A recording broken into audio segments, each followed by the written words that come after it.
बड़ी खबर जम्मू कश्मीर से जुड़ी हुई। पुंछ में जारी एनकाउंटर पर बहुत बड़ा खुलासा। सभी आतंकियों को पाकिस्तानी कमांडो ने ट्रेनिंग दी है। सूत्रों के हवाले से खबर, पाकिस्तानी सेना के कमांडो से आतंकियों को ट्रेनिंग दी मिली है और पुंछ के जंगल में 8 दिनों से सुरक्षा बलों से मुठभेड़ जारी है। आतंकियों से मुठभेड़ में 9 जवान शहीद हो चुके हैं। लगातार इन आतंकियों को खत्म करने के लिए ऑपरेशन यहां चल रहा है।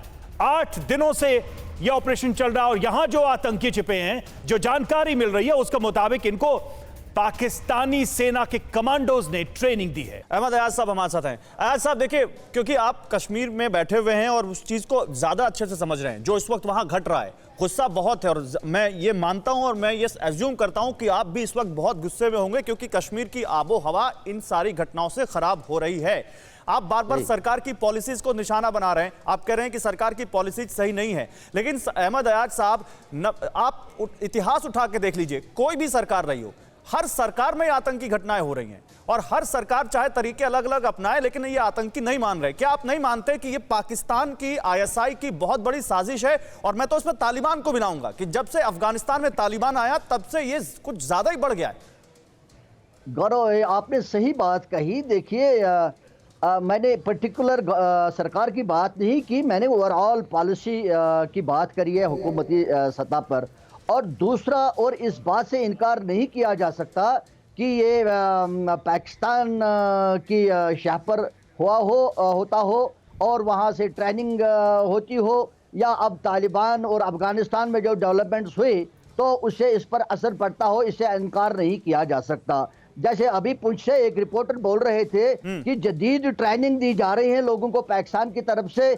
मेरा सवाल वहीं पर है, अगर पाकिस्तान ये स्ट्रेटजी बदलता रहता है और नए नए ट्रेनिंग्स देता है ताकि फोर्सेस को कम्बैक्ट किया जाए, तो हमारी लेवल पर, हुकूमती लेवल पर कौन से स्ट्रेटजीज अडॉप्ट किए जा रहे हैं? ये जो आप बात कह रहे हैं, इससे जुड़ा एक और मेरा सवाल था। मैं लौटूंगा आया साहब आपके पास और द्विवेदी सर के पास भी ये सवाल लेके जाऊंगा, लेकिन इस बीच अंकित भी हमारे साथ जुड़े हुए हैं, चलेंगे उनके पास। अंकित, जैसा कि आप बता रहे थे कि कुछ विदेशी आतंकी निश्चित तौर पर पाकिस्तान से आए आतंकी होंगे, और ये भी जो जानकारी मिल रही है कि पाकिस्तान में ये ट्रेंड हो रहे हैं लोग और फिर इनको घाटी में पुश किया जा रहा है, इससे जुड़ी और क्या नई इंफॉर्मेशन निकलकर सामने आ रही है? देखिए, धारा 370 हटने के बाद पाकिस्तान पूरी तरीके से बौखला गया। हालांकि इस समय लाइन ऑफ कंट्रोल पर सीज फायर है, लेकिन फिर भी पाकिस्तान ये प्रयास कर रहा है कि आतंकियों की घुसपैठ किसी भी तरीके से लाइन ऑफ कंट्रोल से करवाई जा सके। हमने हाल ही में ही देखा कि नौशेरा या फिर सुंदरबनी सेक्टर में किस तरीके से हमारे सुरक्षा बलों ने आतंकियों को उनके अंजाम तक पहुंचाया। आतंकी ये प्रयास कर रहे थे कि इन्फिल्ट्रेट करने की। उसके बाद हमने अगस्त के महीने में देखा कि थाना मंडी में किस तरीके से सुरक्षा बलों और आतंकियों के बीच जो है मुठभेड़ हुई, जिसमें आतंकियों को ढेर किया गया। और अभी यह भी आशंका जताई जा रही है, क्योंकि हर तरफ से हर एक एंगल पे सुरक्षा बल जो है, सुरक्षा एजेंसियां काम कर रही है।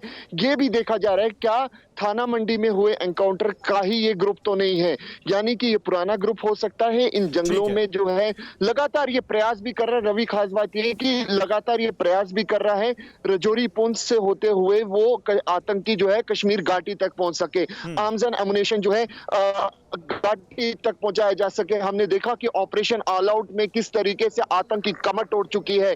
यही वजह है कि आतंकी बौखलाए हुए हैं। बिल्कुल बौखलाए हुए हैं, जिसमें कोई दो राय नहीं। जो आप कह रहे हैं कि आतंकी बौखलाए हुए हैं, आतंकियों के आका जो पाकिस्तान में बैठे हैं वो ओवरग्राउंड वर्कर और वो सिंपैथाइजर जो कश्मीर में बैठे हैं वो सब बौखलाए हुए हैं, और इसीलिए ऐसा कुछ देखने को मिल रहा है।